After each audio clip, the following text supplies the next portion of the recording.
just first thing I'd like to just mention is I want to thank everyone in here and just the media in general just for the sensitivity that they've shown Monty and his family and also our organization over the last period of time. Really means a lot to us that the way you've treated the family and treated us, quite frankly, and so that's really special.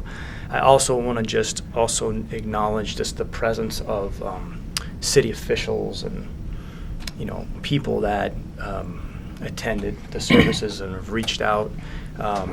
Again, I think it's an illustration of the special relationship that exists here between the team and the city and the community, and I know that it's very much appreciated by Monty and his family. So I don't have many chances to get in front of you, but I do want to extend that from all of us.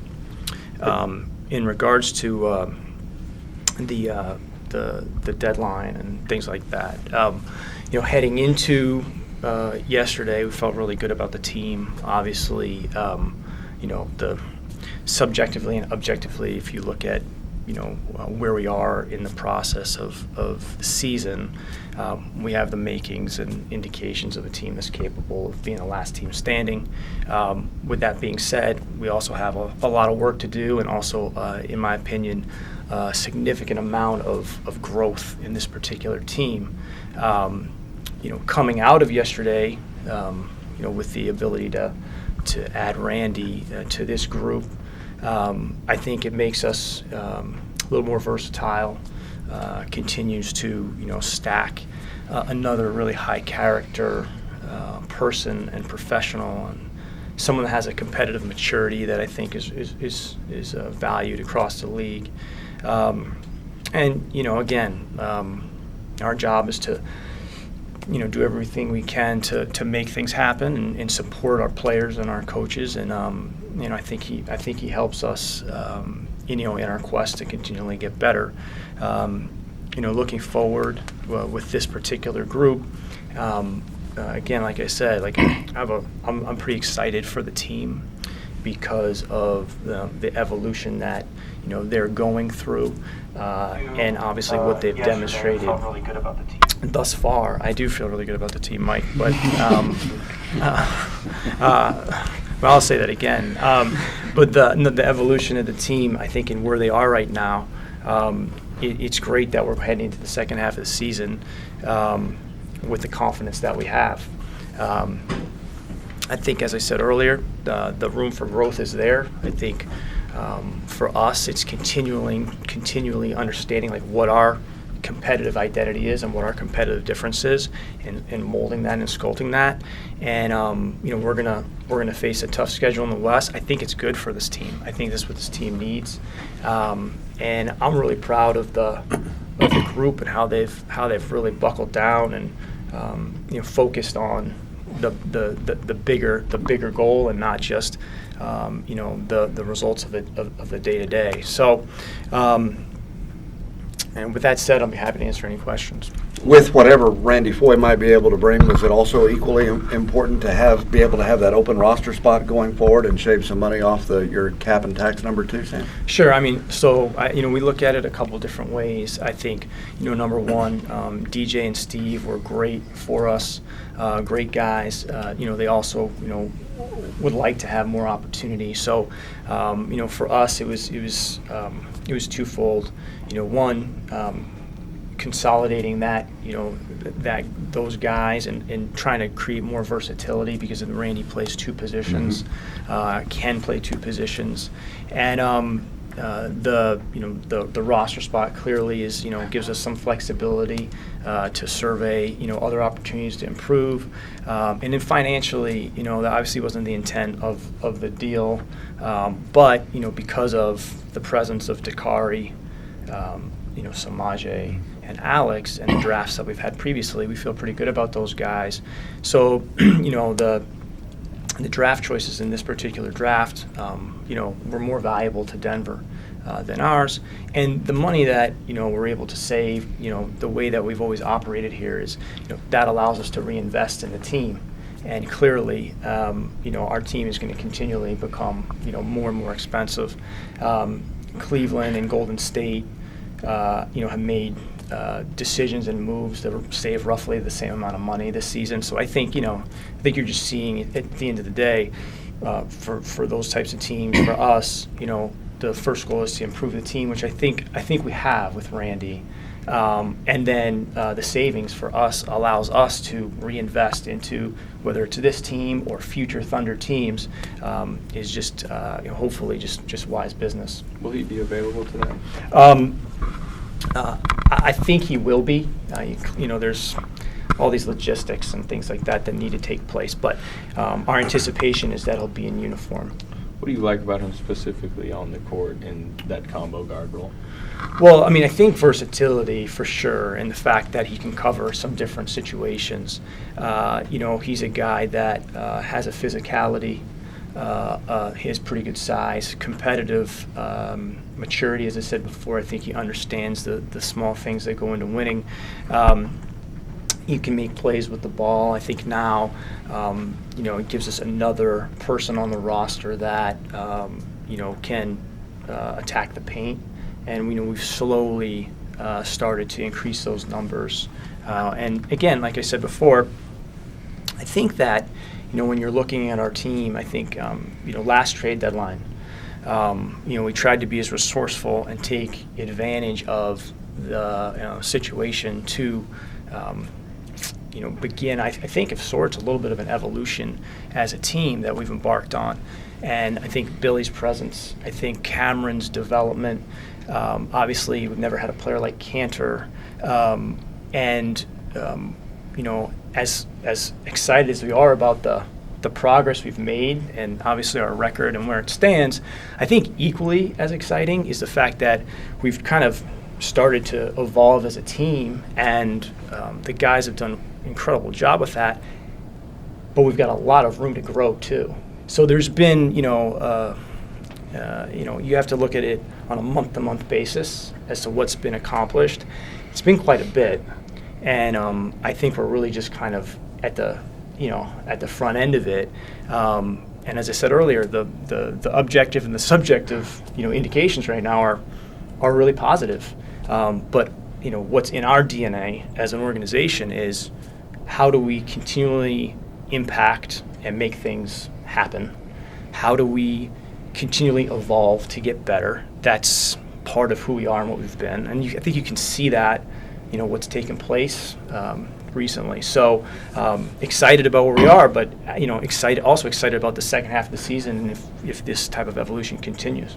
Sam, you included Serge Ibaka and Steven Adams in that core guys you were talking about in the beginning of the season. Over the past week, were you approached about those guys by teams, and if so, what deterred you from making moves on them?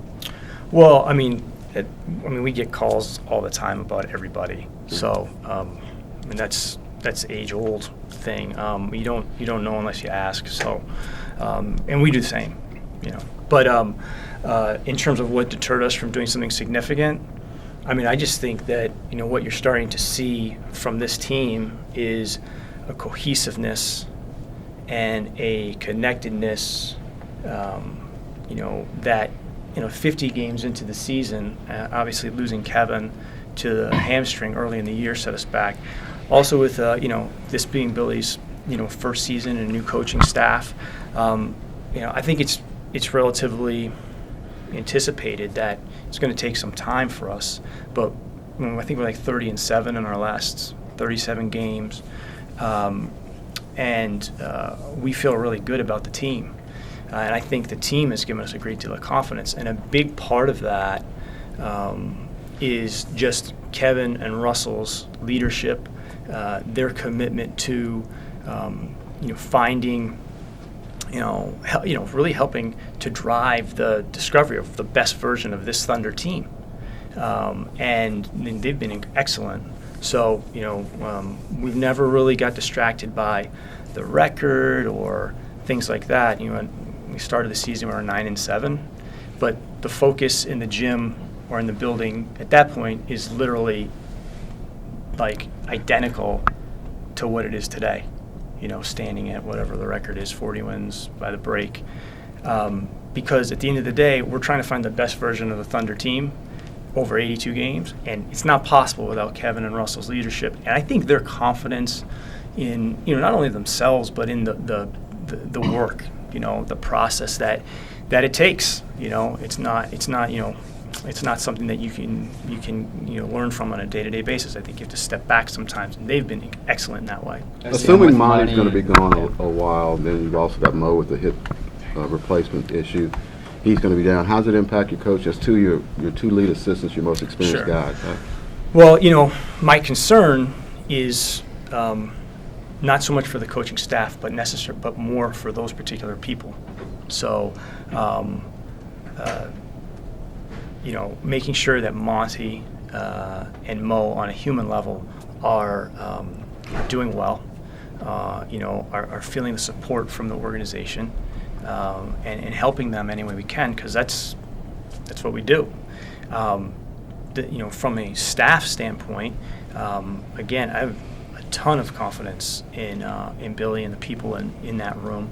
And I also think, we've worked incredibly hard to do a couple of things over 8 years in Oklahoma City. And we talked about, evolution is really part of our DNA. And another part of that is we really, we're really proud of the depth of people in the organization. So to develop the blue team to the degree that we can take the head coach and Mark and ask him to step up and use his skill set and his versatility at a moment's notice to leave a team he's been with to help the group here, and have Jarrell Christian, another really young up-and-coming person in our organization, to step up into that opportunity is the sign of the type of organization we want to be. Deep with people, clear vision and identity, constantly pursuing progress, and the ability to make things happen. And I think it's an opportunity. That's, to me, what the Thunder is about, is those things. And I think those guys are going to have an opportunity to step in, and I think they'll do great. How has Kevin's impending free agency loomed over some of the personnel decisions you've had to make, and how has he been behind the scenes with you during that? He's been, he's been the same person to us, every single day. And the way that I feel about him and all of our guys is, and it's all based on my interactions with them. So he's been fantastic. Obviously, I talked to him. I talked to Russell because those guys are the founding fathers of the organization, and they've cultivated the identity that people have for the Thunder because of who they are as players, but also who they are as people.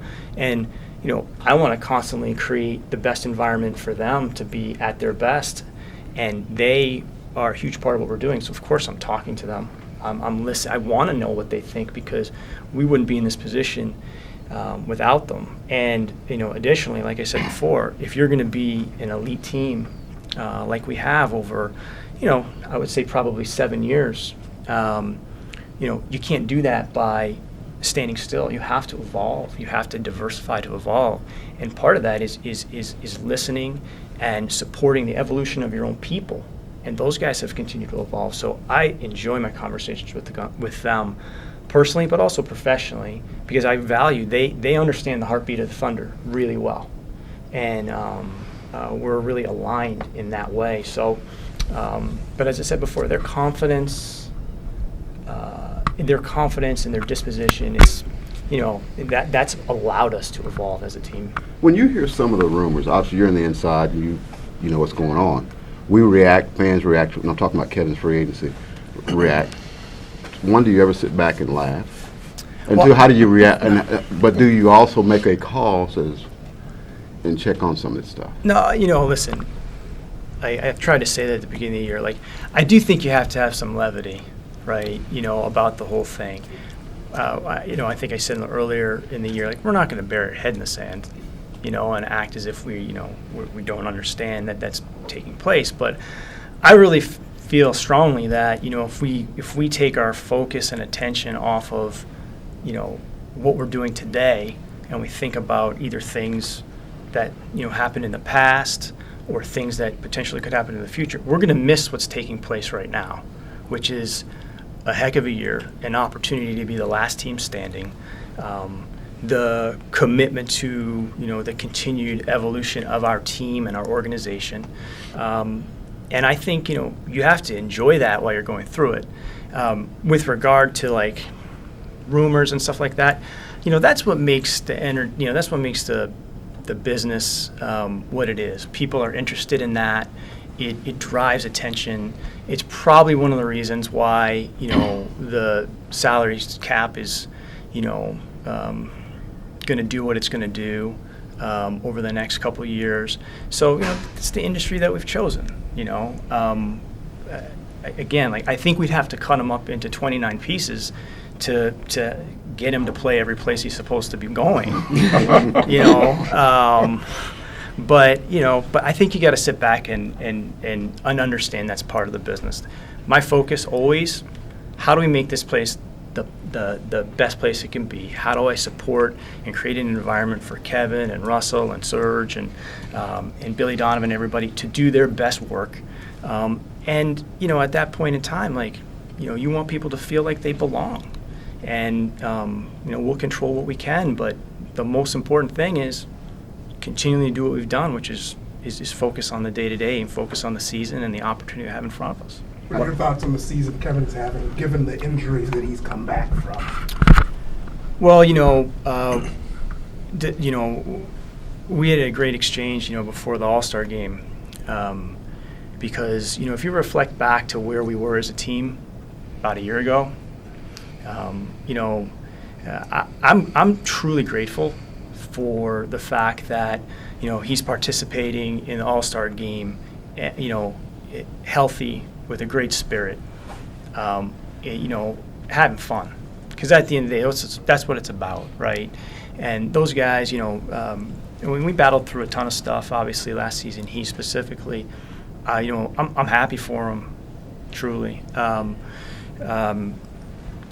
So, again, like I said before, I think where we were a year from now to where we are right now, I know it probably doesn't seem, all that different, but evolution is in progress. That doesn't happen, milliseconds. But as I said before, we're really happy with not only where we are, but in the confidence we have in the team right today, but also what we've embarked on to try to continue to diversify the team to get better and ultimately break new ground. That's, I think, a big part of what we do as an organization. Sam, like Monty, you're a father. You're somebody who has to lead every day. What did you take from what he said yesterday?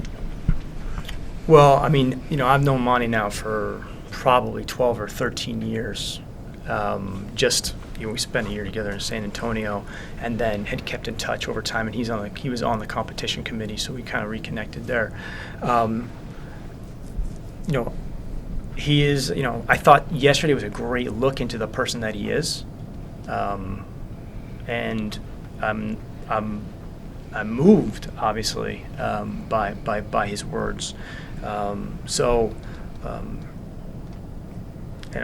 don't want to say too much more than that, to be honest with you, because I would say just that I think it was moving. I think it was a great look at the human being, and I'm proud, and I hope we all of us are proud that we have people like that within the organization, and that to me is one of the reasons I love working with the Thunder, is because the people I work with inspire me.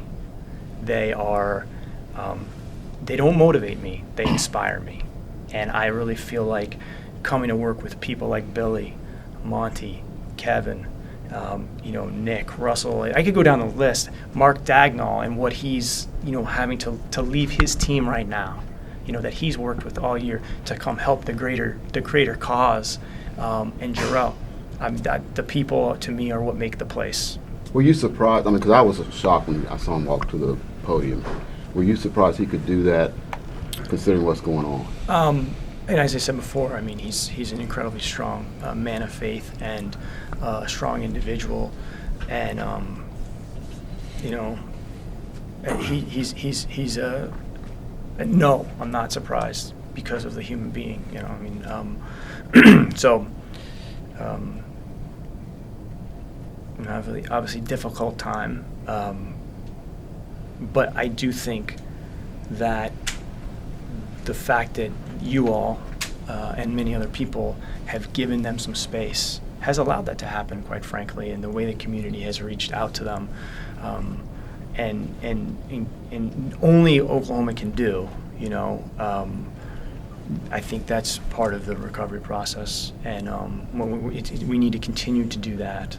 And I am 100% confident that the organization will be with that family forever. Anyone else?